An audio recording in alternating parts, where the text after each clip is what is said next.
Welcome to VM Rayalaseema mothers food vlogs.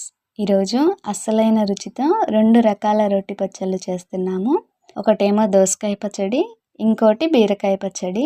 ఈ 2 పచ్చళ్ళు కూడా ఏ దానికదే సూపర్ టేస్టీగా ఉంటాయి. ఈ పచ్చళ్ళు వేడి వేడి అన్నంలోకి అద్దిరిపోయే కాంబినేషన్. నోటికి కారంగా పుల్ల పుల్లగా ఈ 2 పచ్చళ్ళు కూడా సూపర్ టేస్టీగా ఉంటాయి. ఈ రెసిపీస్ని ఫస్ట్ నుంచి లాస్ట్ వరకు స్కిప్ చేయకుండా చూసి మేము చేసినట్టు ట్రై చేయండి, చాలా టేస్టీగా వస్తాయి. ఇప్పుడు ముందుగా మనం దోసకాయ పచ్చడి ఎలా తయారు చేయాలో చూద్దాం. ఈ పచ్చడికి ముందుగా ప్యాన్లో ఆయిల్ వేసి, ఆయిల్ హీట్ అయ్యాక కొన్ని ధనియాలు, జీలకర్ర, కారంకి సరిపడా పండుమిరపకాయలు. ఈ రెసిపీ పూర్తి తయారీ విధానం డిస్క్రిప్షన్లో లింక్ ఇచ్చాము. ఈ లింక్ క్లిక్ చేసి మీరు కూడా ట్రై చేయండి. మీకు ఎలా వచ్చిందో మాకు కామెంట్ చేసి మమ్మల్ని సపోర్ట్ చేయండి. Thank you for watching our channel friends.